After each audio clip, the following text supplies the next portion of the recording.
இது மகிமை நேரம். பிதாவாகிய தேவனாலும் கர்த்தராகிய இயேசு கிறிஸ்துவினாலும் உங்களுக்கு கிருபையும் இரக்கமும் சமாதானமும் உண்டாவதாக. ஏசாயா 59வது அதிகாரம் 1 வசனம்.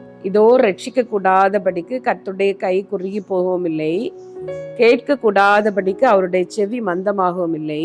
உங்கள் அக்கிரமங்களே உங்களுக்கும் உங்கள் தேவனுக்கும் நடுவாக பிரிவினை உண்டாக்குகிறது. உங்கள் பாவங்களே அவர் உங்களுக்கு செவி கொடாதபடிக்கு அவருடைய முகத்தை உங்களுக்கு மறைக்கிறது. உங்கள் பாவங்களே அவர் உங்களுக்கு செவி கொடாதபடிக்கு அவருடைய முகத்தை மறைக்கிறது. ஜெபத்திற்கான தடைகள். நாம் ஏன் ஜெபிக்க முடிவதில்லை, ஏன் நம்முடைய ஜெபம் கேட்கப்படுவதில்லை என்று சொல்வதற்கான காரணத்தை நாம் பார்த்து வருகிறோம். இந்த வாரத்திலே, இந்த நாளிலே நமக்கு ஜெபத்திற்கு ஒரு பெரிய தடையாக இருப்பது பாவம்.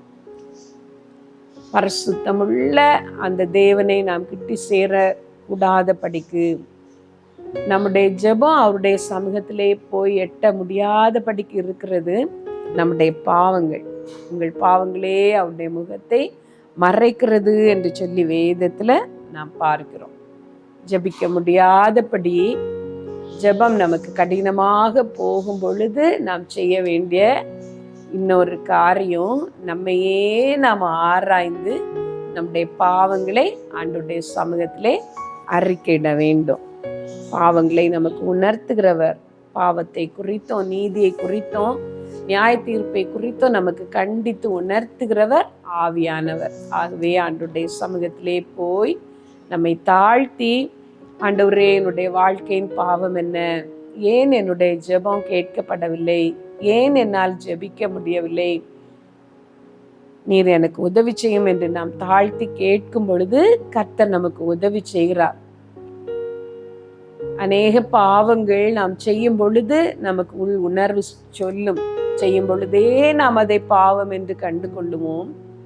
ஆண்டவரிடத்திலே மனஸ்தாபப்பட்டு மன்னிப்பு கேட்போம். சில பாவங்கள் நாம் உணர மாட்டோம். செய்து முடிக்கிற வரைக்கும் நமக்கு அது தெரியாது. அது இன்னொருத்தர் சொல்ல வேண்டும், இன்னொருத்தர் நமக்கு உணர்த்த வேண்டும். நம்முடைய மனதை அப்படியாக அந்த பிசாசு மயக்கி போடுகிறது, நம்முடைய மனசாட்சியை மழுங்கடித்து போடுகிறது. அப்படிப்பட்ட சமயங்களிலே கர்த்தருடைய முகம் நமக்கு மறைக்கப்படுகிறது. அவரை நாம் நோக்கி பார்க்க கூடாதிருக்கிறது. ஆவிக்குரிய வாழ்க்கை நமக்கு மங்கி போகிறது, சோர்ந்து போகிறோம்.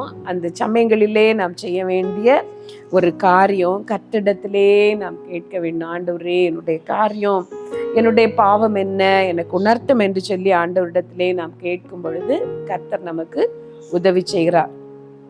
வேதத்திலே நாம் ஒரு சம்பவம், யோசுவாவின் புஸ்தகத்திலே நாம் பார்க்கிறோம். 7வது அதிகாரத்திலே கர்த்தரே இஸ்ரவேல் ஜனங்களை அழைத்து வருகிறார். கானானுக்கு நேராக உங்களை நான் நடத்தி செல்லுகிறேன் என்று ஆண்டவரே அழைத்து வருகிறார். அதிசயமாக அவர்கள் அந்த யோர்தானை கடந்து வந்தார்கள். செங்கடலை கடந்தது போல அந்த அடுத்த தலைமுறையினர், அடுத்த சந்ததியினர் அந்த பெரிய யோர்தானை கடந்து வந்து விட்டார்கள். அவர்கள் கடந்து வந்த பிறகு எரிகோ கோட்டையை வெகு எளிதாக, ஒரு பெரிய கோட்டையை வெகு எளிதாக மேற்கொண்டார்கள். வெகு எளிதாக கர்த்தர் அவர்களுக்காக அதை உடைத்து போட்டார். எளிதாக நாம் சுதந்திரித்து கொள்ளலாம். அநேகம் பேர் போக வேண்டியது அவசியமில்லை. 2000 அல்லது 3000 பேர் போனால் போதும் என்று நினைத்த அந்த ஆயி பட்டணத்தை அவர்களால் மேற்கொள்ள முடியவில்லை. தோற்று போனார்கள். 1000 மனுஷர் வந்து இவர்களை முறியடித்தார்கள் என்று சொல்லி வேதத்துல வாசிக்கிறோம். அப்பொழுது யோசுவாவுக்கு தெரிகிறது, ஏதோ ஒரு தடை, நாம் அதை ஜெயிக்க முடியாமல் இருக்கிறது என்று சொல்லி ஆண்டவருடைய சமூகத்திலே, ஆண்டவருடைய பாதத்திலே அவர் விழுந்து கிடக்கிறார். விழுந்து கிடக்கும் பொழுது கர்த்தர் யோசுவாவுக்கு உணர்த்துகிறார், நீ இப்படி விழுந்து கிடக்கிறது என்ன, இஸ்ரவேல் ஜனங்கள் பாவம் செய்தார்கள், சாபத்தீடானதிலே எடுத்துக்கொண்டார்கள், பண்டம் பாடிகளுக்குள்ளே ஒளித்து வைத்தது உண்டே என்று சொல்லி ஆண்டவர் அவர்களுடைய பாவத்தை உணர்த்துகிறார். உணர்த்தும் பொழுது அந்த ஆகான் எடுத்து வைத்திருந்த அந்த பொன் பாலத்துக்காகவும் அந்த சால்வைக்காகவும் அவர்கள் கர்த்தருடைய சமூகத்திலே ஒரு பரிகாரம் செய்த பொழுது கர்த்தர் சொன்னபடியே ஆகானை கல்லெறிந்து போட்ட பொழுது கர்த்தர் பிறகு அவர்களுடைய ஜெபத்தை கேட்கிறார். அந்த ஆயி பட்டணத்தை அடுத்தது அவர்கள் மேற்கொள்ள கர்த்தர் வழியை சொல்லிக் கொடுக்கிறார். இஸ்ரவேல் ஜனங்கள் மேற்கொள்ளக்கூடாதபடிக்கு லகுவாக ஜெயிக்கிற காரியத்திலே அவர்கள் ஜெயிக்க முடியாதபடிக்கு இருந்ததற்கான ஒரு காரணம் அவருடைய பாவம். நம்முடைய வாழ்க்கையிலேயும் கூட அப்படிதான். பாவங்களை அறிக்கையிட்டு பரிசுத்தமாய் வாழ எவ்வளவோ பிரயாசப்பட்டிருப்போம்.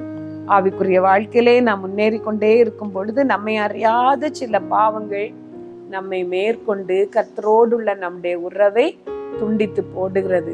அந்த பழைய ஜெப ஜீவியம் நமக்கு இல்லாமல் போகிறது. ஆண்டவரோடு கூட உள்ள அந்த பந்தம் அறுந்து போகிறது. அவரை தேடக்கூடாமல் நாம் ஒழித்து கொள்ளுகிறோம். ஆதாமை போல மறைந்து கொள்ளுகிறோம். அவருடைய சமூகம் வரும் பொழுதெல்லாம் அவரை தேட பிடிக்காமல், அவருடைய முகத்தை பார்க்க பிடிக்காமல் அவர் நம்மை தேடி வரும் பொழுதெல்லாம் வாசல் படியிலே நின்று நான் கதவை தட்டுகிறேன், என் பிரியமே நீ கதவை திற என்று சொல்லும் பொழுதெல்லாம் நான் எப்படி எழும்புவேன், என் பாதங்களை நான் எப்படி அழுக்காக்குவேன் என்று சொல்லி நாம் மறைந்து கொள்ளுகிறோம்.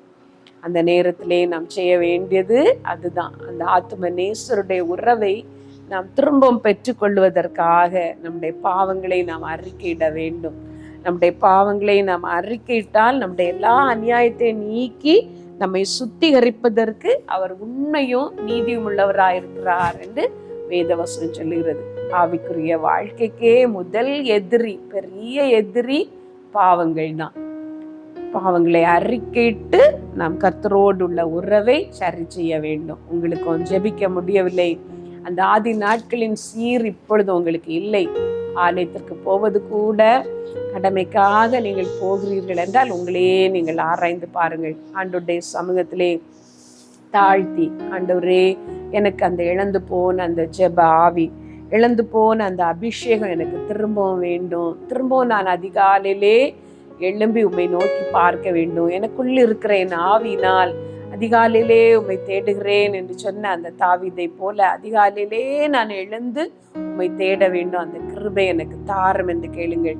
ஹல்லேலூயா, ஹல்லேலூயா, ஹல்லேலூயா. தகப்பனே நீர் எங்களுக்கு உதவிச்சியப்பா. இந்த ஜெபத்துல என்னோடு இணைந்து ஒரு நல்ல ஜெப வாழ்க்கை விரும்புகிற ஒவ்வொருத்தருக்கும் ஒவ்வொருடைய விண்ணப்பத்தையும் கேட்டு நீர் அவர்கள் பாவங்களை அவர்களுக்கு உணர்த்தி அதிலிருந்து வெளியே வர நீர் உதவிச்சியும். எந்த பாவியானாலும் நான் தள்ள மாட்டேன் என்று சொல்லியிருக்கிறீர். என்னிடத்தில் வருகிறவனை நான் புறம்பே தள்ளுவதில்லை என்று சொல்லியிருக்கிறீர். ஆண்டவரே நாங்கள் வருகிறோம், உம்முடைய சமூகத்திலே நாங்கள் வருகிறோம் இயேசுப்பா. அந்த கல்வாரின் இரத்தம் எங்கள் மேல் இறங்கட்டும், ஒவ்வொருத்தரையும் பரிசுத்தமாக்கும் ஆண்டவரே. புதிதும் ஜீவனுமான அந்த பாதையிலே நாங்கள் நடக்கத்தக்கதாக அந்த கல்வாரின் திரு இரத்தம் எங்களை கழுவ நாங்கள் ஜெபிக்கிறோம். ஹல்லேலூயா, ஹல்லேலூயா. தகப்பனே ஒவ்வொருத்தரையும் கழுவப்பா. நான் பாவிதான் ஆனாலும் நீர் மாசற்ற இரத்தம் சிந்தி நீர் வாயென்று என்னை கூப்பிட்டீர். என் மீட்பரே வந்தேன் வந்தேன். இயேசுப்பா ஒவ்வொருத்தரையும் கழுவி சுத்தமாக்கும்.